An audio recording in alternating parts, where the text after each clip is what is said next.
Oh, Laurence, where are you? Let me see you. Are you there? Me? Yes, there you are. Just like old times. Just like old times. And actually, Laurence, I want to show you shortly how Megyn Kelly linked the shocking MSM coverage of what happened over the weekend to our departures from GB News.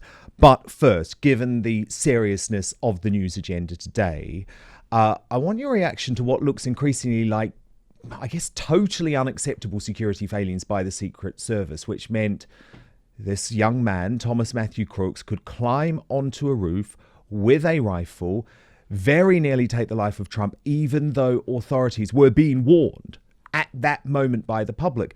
And that roof, Laurence, had been declared a security vulnerability. So what's your take on what was going on here? Well, it's sort of strange, isn't it? I think what this is the final objective of cancellation, of cancel culture. That's what it is. They impeach him, they indict him, they try and imprison him, they convict him, and he gets stronger and stronger and stronger and more popular. So what's the next thing to do? The ultimate cancellation is assassination, isn't it? That's what it is. Which And Tucker Carlson warned of. yeah, and which you quite rightly pointed out at the beginning, this building they did a walkthrough the day before, and they pinpointed that building as a dangerous building to keep an eye on. And as many people have said, it's one of the easiest shots. You could teach someone to take that exact shot within a grouping of 1.6 inches, 9 times out of 10 after a 10-minute rifle lesson. So I think all alleyways are leading towards the fact that it was an inside job or gross negligence, but I don't see there being any other alleyways here. The FBI say they believe Thomas Matthew Crooks was acting alone, a lone gunman. Of course, that is also what they said after the shooting of JFK. What I find so appalling is that immediately you've got the BBC closing off any discussion about this, Laurence. If you make any sort of question right now about whether he may have been working with anyone, about whether this may have been an inside job, the BBC is going to say you're a conspiracy theorist. I'm like, we are only 40 hours after this happened. Surely, at the very least, any journalist with an open mind, when you look at history and you look at some of the actions by the FBI and by the CIA in the past, at the very least, we've got to be asking the questions and demanding answers. And right now, I haven't seen any answers.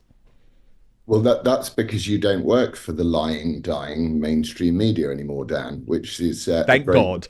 Thank God. bonus for all of us. It brings into sharp focus the fact that, whatever you want to call it, the establishment or the deep state or whatever it is not a conspiracy theory. These people will defend those that they see on the side of righteousness to any end whatsoever. And that includes misreporting. I mean, some of the reporting, Trump falls at rally after noises, Oh, yeah.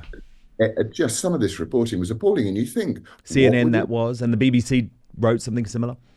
And Sky said he kind of bought it on himself. And you think to yourself, what are you trying to protect? And then the only thing you can lean towards is the fact that they're trying to protect this version of the West, which is planned and pushed forward to completely turn the West into a socialist utopia, driven by absolutely terrible ideas that have resulted in the murders of over 100 million people in some estimates across the last 100 years.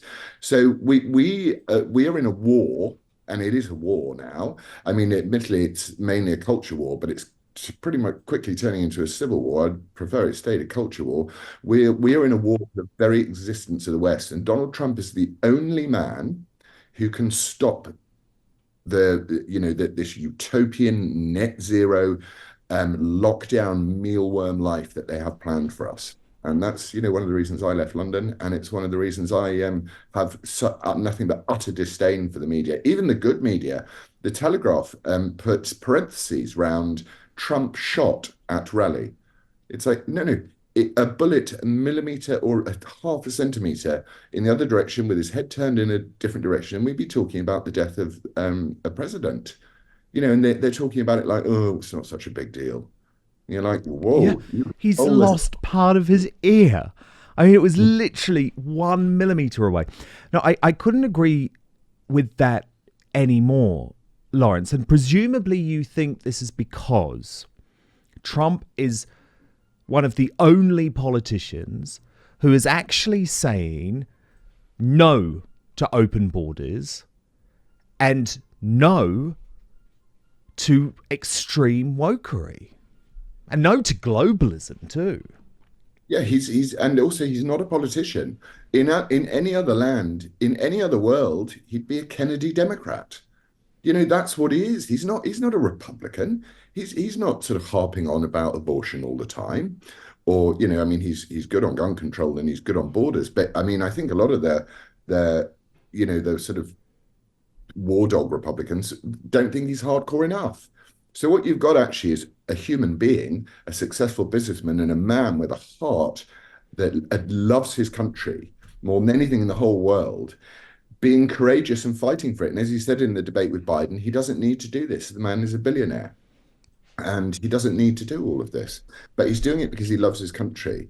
And for that, the crime for that, for loving your country, as you and I both know, is the crime for that is cancellation originally, and then ultimately, I was speaking to someone quite high up today in government, and they said you need to start watching your back. Nigel Farage needs to start watching his back. Others do. Look at what they're doing to Tommy Robinson.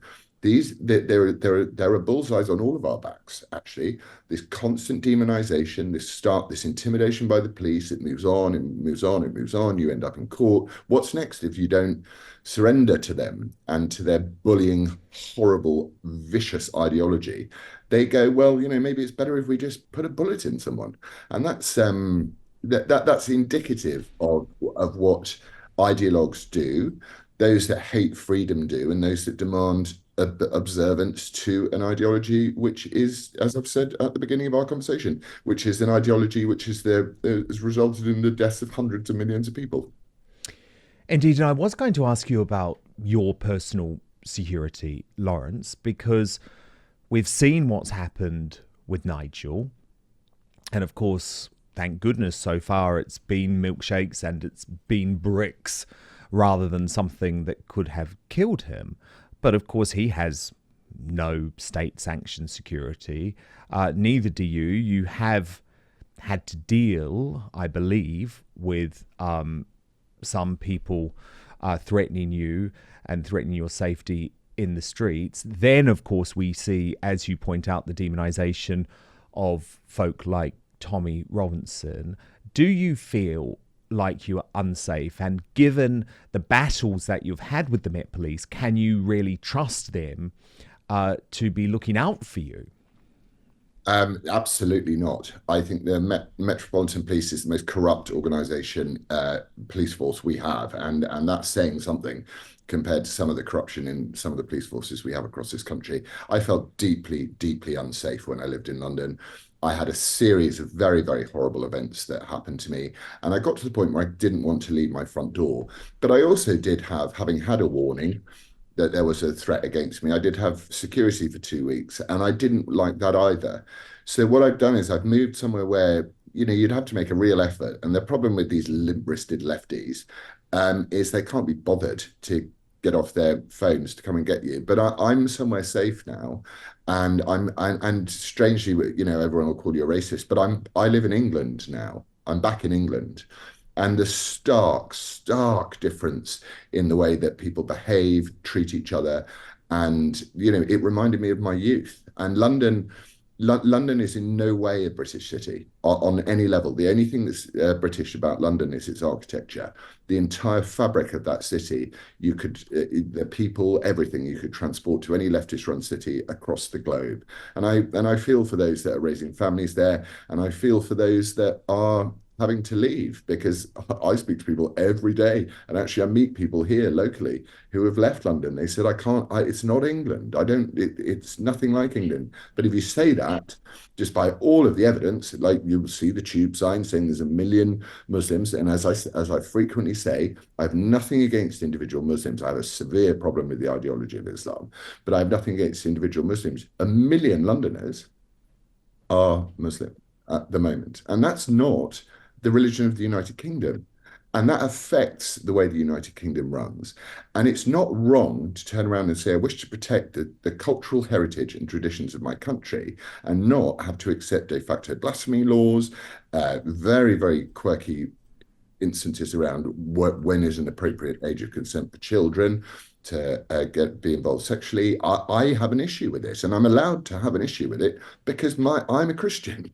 So I'm safe now. I'm going to turn this room that you can see behind me into my studio, and I'm going to do much of what you're doing, and I'm going to finish writing my book, and that's what I'm Well, going it's to do. very exciting. My goodness, that will be a good read, Laurence. I Mm. hope I get a chapter. But My love. but it's the future. It absolutely is the future, and you're completely right. The fabric of London has been destroyed. London has fallen under Sadiq Khan. But the thing is, Laurence, when you bring this back to what went on with the reaction to Trump's very near death this weekend, and you look at the hate-filled leftist groups, as you say, mainly based in London, Laurence, they are everything that they claim we are.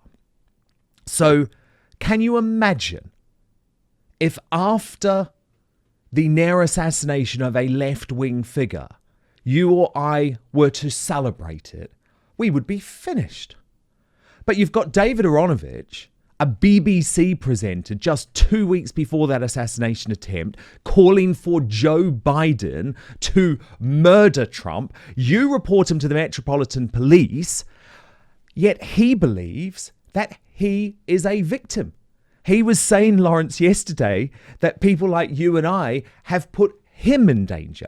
And the BBC have taken absolutely no action against him. The mainstream media have ignored the story, yet you know what happened with us. Yeah, it's a classic example of what I was trying to refer to, the establishment looking after their own. If you have the correct set of opinions, those opinions will protect you under any circumstances. It was vile what he said, and then he claimed satire over it, but it was absolutely vile. Bearing in mind that I've had another email from the Metropolitan Police asking to request me to go for another voluntary interview, having them return £10,000 worth of my children's devices, my own devices, completely corrupted, broken, and destroyed.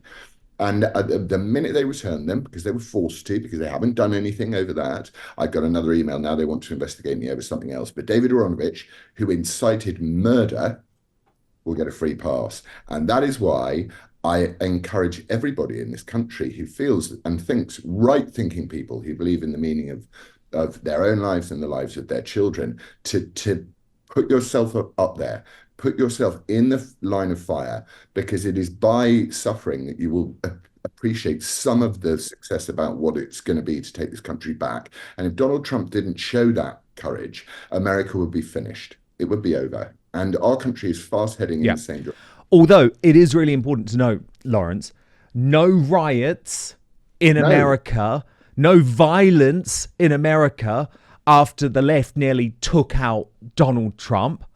Yet look at what happened with the Antifa movement, with the defund the police movement, with the Black Lives Matter movement. So I would argue very, very strongly that actually the right is proving that we are a peaceful movement, and it is the left that are actually celebrating the death and destruction of their political enemies. And I do think that should be remembered.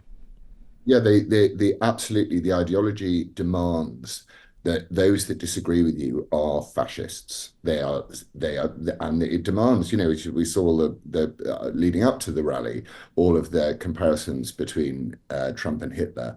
So if you've got Hitler in charge, and that's what the Democrat press was pushing out, and the establishment press was pushing out, that this man is Hitler, then your job is to kill Hitler. And this amazingly young man with absolutely no social media profiles whatsoever, but apparently a Republican, no chance, is allowed to climb onto a roof and take a shot at a presidential candidate. It is just beyond. But you know what? They glorify in death. I've started calling them disciples of death. And I struggle, as a Christian, I struggle with the idea of loving your enemy. But I think these people are the epitome of evil, and I think that their ideology is evil, and therefore I think it's our duty to stand up to evil, because we're either that or you're going to lose a war, you're going to be subjugated, and you're going to watch your country turn into name any country that has subsumed itself to this ideology in the past. It's a war. We're at war. Yeah, and that guy, he has Antifa written all over him. That's it. Look, I want to talk about our friend Megyn Kelly, Laurence, because she appeared on BBC's Newsnight on Friday. So this is before the assassination attempt, and she was speaking about the situation with Joe Biden and the hard left actor. I don't know, have you ever come across Alan Cummings in your past, Laurence? Was he ever part of your circle? I've had the misfortune of spending time with Alan Cummings. Yes, I really have, and it's time I'm never going to get back down ever. Can I quickly add at this moment in this interview, and this will put more little cancer get more people worried. I've got more shtick on these people on national treasures, which I'm going to write down in that book. I've already written down in my book, and I have a copy of it somewhere else. I've got more nastiness on these people that you would never believe that I'm going to write down, and I'm going to stick in that book because they deserve to be called out for what they are. Alan Cumming, to say that Trump is accused of child molestation. I mean, what on earth is this man talking about? It's just unfounded. And as you quite well, Laurence, let's have a look. Let's have a look at what happened, because of course the mainstream media totally ignored it, and I'll get you to react off the bat. And also last week he was accused of child rape. No one's talking about that. Why is that, Megyn? Oh my God, that's ridiculous. That's absolutely absurd. No one's accusing him of child rape credibly in connection with the Jeffrey Epstein plane. That's a smear. Yes, and it's absolutely unfounded, and you shouldn't be allowed to repeat that on a program like this. Oh, well, I just did, he said after that, Laurence. So no pushback. Nothing from the host. Seriously, the hypocrisy is off the scale. Well, look, Dan, you and I, bless us, and it goes to show that we are people that care about each other. We had a difficult night that night when I said I didn't want to shag some horrible leftist who demeaned men, and I could have said it in a different way. Ava Santina. And we got, I lost my job for that. I think that they wanted you to lose your job anyway. I think you were too good at your job for them, and you were too bold. And I lost my job, and Calvin lost their job. 3 people lost their job. Calvin Robinson, yeah, Father Calvin Robinson. But saying Calvin for being a role model, for showing what loyalty looks like. And I think they were looking for any excuse to get rid of you, and they were looking for any excuse to get rid of me. And so it's appalling. But the BBC, I don't watch the BBC. It was only I do watch Megyn Kelly, and I do watch you, and I do watch others. But I wouldn't turn on. I hated working at GB News, full stop. And I wouldn't turn on GB News if, I can't ever think of a circumstance I'd ever turn on GB News. I did actually, someone sent me a clip of GB News' coverage of the Trump assassination, and I was just like, well, attempt, and I was just like, oh, well, there you go. Matthew Stadlen. Yes, that's who you've got, exactly. And someone from the Daily Mail, by the way, saying, oh, Trump is encouraging all of the conspiracy theories. But look, what was fascinating, Laurence, and I want us to watch along, is that Megyn Kelly did the most incredible live broadcast after Trump's assassination attempt on Saturday night. And she decided to raise her experience with Alan Cummings on the BBC and compare it with the hysteria that we faced from the mainstream media over Ava Santina and Shaggate. It's a long clip, but Megyn is the most articulate woman in the media, and she explains it so beautifully. So I think we should watch along. Leftist lunatic showed up with a gun and a knife trying to, and said that he wanted to kill Supreme Court Justice Kavanaugh. This is coming from one side, the left. They're little partisan hacks at all these different news networks, at the New York Times. They pretend they're above it, but they're not. When you use ad Hitlerum, when you talk about people as an extinction level event for democracy or the end of the republic, you are encouraging violence. You are encouraging someone out there to take into their own hands, changing the destiny of this country by taking the right to a free and fair election, and in this case, voting for Donald Trump, out of the hands of the American people. They have been pushing this and pushing this. And we don't say the same thing. Megyn, if I was on your show and I said Joe Biden's going to lock up everyone's family, send them to camps and murder everybody, you would be like, Buck, what's wrong with you? Like, get off my show. Like, it would just never happen. They say lunatic stuff about Trump all the time. They say that Trump Can I tell you something? effective. Let me tell you something. By the way, Rand Paul, too, was attacked. And it was, Rand Paul was Almost seriously injured by some his lunatic. Democrat neighbor. Yeah. Yeah, and people thought it was hilarious. They loved it. Can I just give you one example? I don't mean to bash on just the BBC, because it's certainly not them. But my friends over in Great Britain, like Dan Wootton, and he was on the air, and he had a commentator on, Laurence Fox. And Laurence made some crass joke about this woman who was playing down men's mental health. And he said basically he didn't want to sleep with her in a British way. And what man would want to shag her? That's what he said. And Dan said, oh, she's an attractive woman, Laurence, and, whatever. It was an awkward moment, and they ended it, and it was fine. Both those guys got fired. They both got fired, okay, for saying that kind of thing on the air in the UK, where they have very strict regulators. I was on the BBC Friday night, right? We're Saturday night right now. And I didn't know I was participating in a panel, but suddenly they brought up the actor Alan Cummings, who played Mr. Elton in the movie Emma with Gwyneth Paltrow years ago, if memory serves. Fine actor, less of a great political commentator. He was on to talk about the fact that he had just been at a Biden fundraiser, and Biden was more like the debate Biden and less like, the Biden of 10 years ago. And Alan Cummings decided to jump into my Trump analysis to say, what's wrong with those moderators at that debate? Why didn't they point out that Trump's just been accused of child rape? He says this on the air at the BBC. And I said, that is absolutely untrue. That is beneath a channel like this to even allow such an allegation to be aired. And there's absolutely not a scintilla of truth to what you just said. That guy isn't banned from the BBC. No one's been fired. You didn't even hear about this story, did you? Didn't even make a wave. Nope. No problem. You can go out there and proclaim that Donald Trump is now a child molester, which is defamation per se, meaning damages will be assumed. You don't have to prove it. Someone says you're a child molester, they're presumed. No problem. You say about one leftist woman that nobody wants to sleep with her after she says men's mental health doesn't really deserve much attention, and you're fired, your ass is fired. I realize it's granular. I'm just saying, to your point, Buck, there's such a disgusting double standard, and it has to stop. It has to stop. Wow. Laurence, she is brilliant, and she has a way of summing up that hypocrisy. But what was your reaction to what Megyn had to say then? I think later on in the interview after that, because I listened to Megyn religiously, and I'm sure that a lot more people are doing, is she says that what if this cognitive dissonance carries on, that we're going to attack you and I for banterish rubbish, admittedly ill-advised, and yes, we both said we regret it and all that sort of stuff.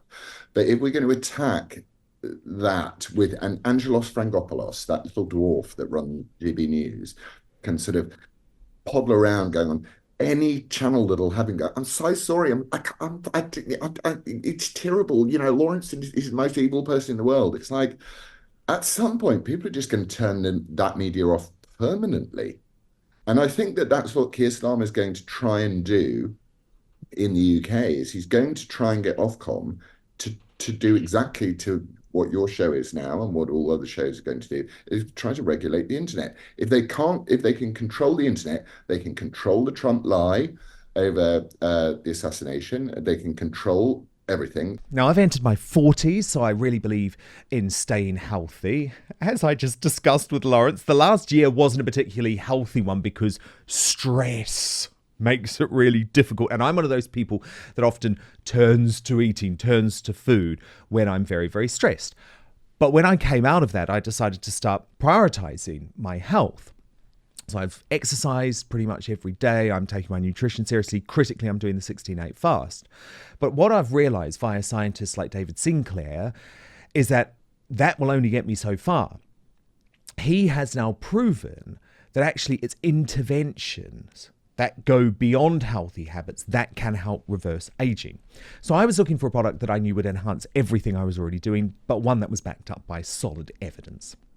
And so that's why I use Cellbeing by Verso every single morning. It has scientifically proven ingredients that fight the effects of aging by increasing NAD+ levels. That's the stuff that powers every cell in your body. Now, I've been taking the product for a number of months.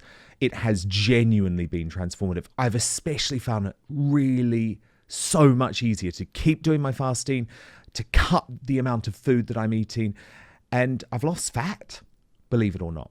The team at Verso, by the way, tell me that's due to the product's blood sugar regulation effects, which lead to fewer cravings. But I'm also sleeping better, waking up with more energy. This product has taken years off me, and I would genuinely love you to experience the same thing. Don't take my word for it, though. Verso publishes third-party testing from each batch produced to guarantee you are getting what you paid for. And I'm very excited to say that in conjunction with Verso, we have an amazing offer for you today. If you head right now to buy.ver.so/outspoken, you will save 15% on your first order. All you need to do is use the coupon code OUTSPOKEN. So the link, by the way, to that is in our YouTube and Rumble description, but I'm going to repeat it here now. I'll spell it out for you. buy.ver.so/outspoken using the coupon code Outspoken. Absolutely, because what they're going to do is make sure that big tech is so terrified of massive fines that it's actually big tech that conducts the censorship. And that's why I say thank God for Elon Musk and X. Thank God for the owners of Substack, where I write, because they are not pro-censorship. But as you know, Laurence, most big tech organizations are all about censorship. And part of it is because they are terrified of this regulation coming down the line and of this increased, likelihood of governments like Labour, the woke left governments, introducing crippling fines unless they censor voices who go against what their narrative is. So I think we are entering truly terrifying times. But maybe, Laurence, I've actually got you to thank, because if it wasn't for you, I would still be in the mainstream media, feeling completely boxed in, knowing that I was pushing too many boundaries, upsetting too many people. And actually, while it has been an incredibly difficult year on so many levels, freedom is priceless. And I no longer have to answer to billionaires who want to tell me what I can and cannot talk about. And so for that, Laurence, I do actually thank you. Well, I'm glad that we've got to that point. The problem is that those billionaires behind the GB News and all that stuff, they don't care about losing money. And, everyone hates the term controlled opposition, but why would they gather all the dissenting voices in the media under one roof and try and control them? That's what they did. And, you weren't able to be controlled. Your show was doing amazingly well. So they had no reason to take a pop at you, but you weren't giving them this liberal, wet, conservative stuff that they wanted to be shoved as a pretend alternative to the mainstream media, which was actually the same as the mainstream media. And, the GB News I had so much hope in GB News. I believed in it. I thought, wow, they are really going to set a cat amongst the pigeons. But all they did was what everybody does. Angelos Frangopoulos and everyone who was hired to work there were given one brief and one brief alone, which is don't rock the boat. Laurence Fox, something you always do. Rock the boat. But it's really good to talk to you. Feels like old times. And I look forward to coming on your brilliant show, Fox and Father, if you will have me at some point, which of course features our mutual friend, Father Calvin Robinson. And it is available via Reclaim the Media on YouTube. But I hope you'll come back very soon, Laurence, because actually we've just scratched the surface, really. We have, and I'm so proud of you, Dan. You're celebrating. I'm celebrating. I'm so proud of you, and well done. And I'm sorry that it was me that put you in this position, but I do think that you're going to fly now, and you're going to be so much happier than you ever were being told what to say by a bunch of idiots. No, I already am, actually. I already am. It took a little while to get there, but thank you so much, Laurence. And I really hope to see you soon. And congratulations on your engagement to a wonderful woman. Thank you so much for watching Dan Wootton Outspoken. Please do subscribe if you want lots more clips and interviews like that. Plus, if you want to watch our totally uncensored after show, then visit www.outspoken.live.